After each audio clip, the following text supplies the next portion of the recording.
Hello, Facebook friends. It's Carla, your online doctor, with today's Live in 5. Today is Friday, June 7th. It is 5:04 p.m. Okay, so it's been pouring here in South Florida. So, what can you do? It is just one of those days, a little dreary. I did get my tennis in this morning, so I'm feeling good. Anyway, we started talking yesterday about emerging tests for early cancer detection, and we discussed 3 of them, and we're going to do the last 4 right now, okay? Number 4 is a test called HCG. That's human chorionic gonadotropin, which is actually the pregnancy test. Interesting. Dr. Manuel Navarro developed this test in the late 1950s. He claimed HCG is secreted by all types of cancer and can be detected before signs or symptoms develop.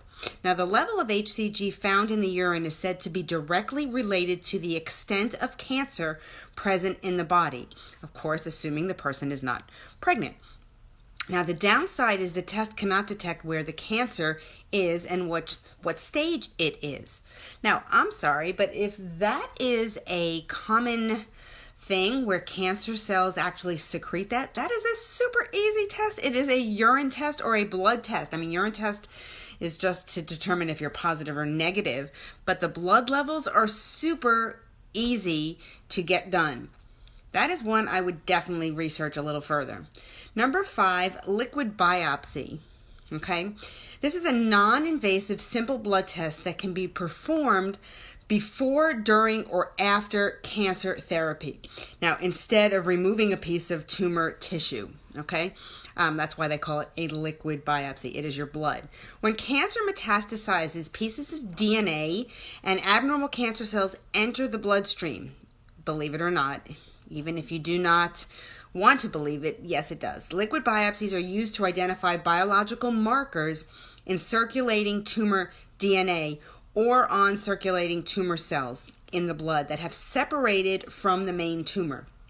The company claims to be able to detect the exact number of circulating tumor cells along with their specific genetic characteristics in cases of breast, prostate, colorectal, lung, stomach, and melanoma type cancers.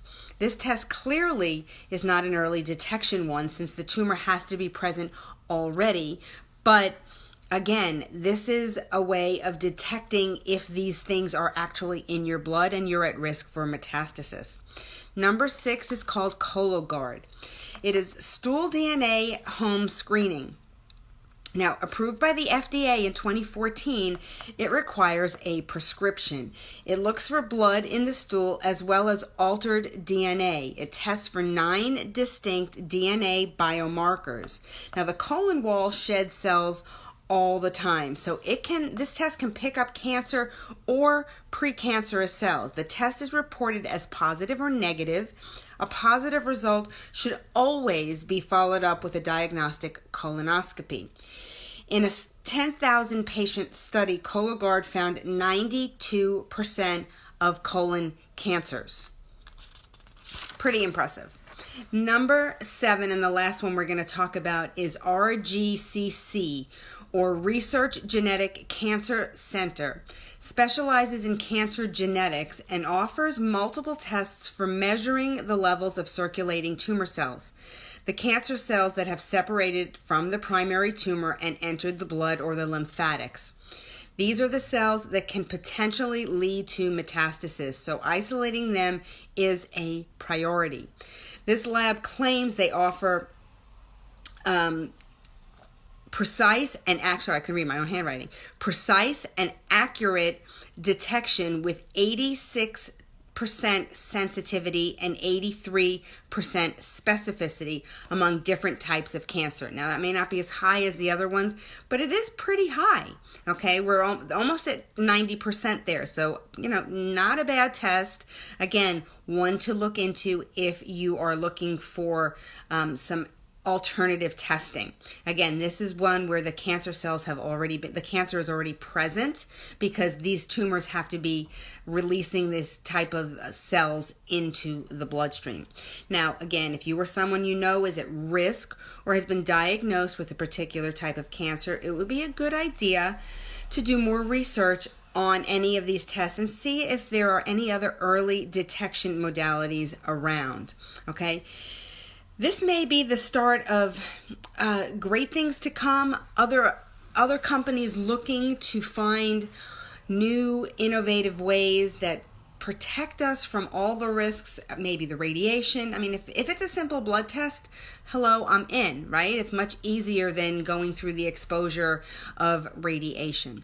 So keep those in mind. Hopefully this was very helpful for some of you, for people who are watching later. I have no idea what I'm talking about next week. So throw in the comments some things you guys want me to talk about. I may continue some of this cancer stuff. I found some more information that I'm looking into to see if I want to share it. But if there's anything particular you want to hear about, send me a message or put it in the comments so that I have some guidance. Hope you guys have an awesome weekend. It's my mom's 83rd birthday on Sunday, so we will be celebrating. So hopefully you guys are doing something fun. All right, well, that's it. Hopefully I will see you guys back on Monday for another Live in 5.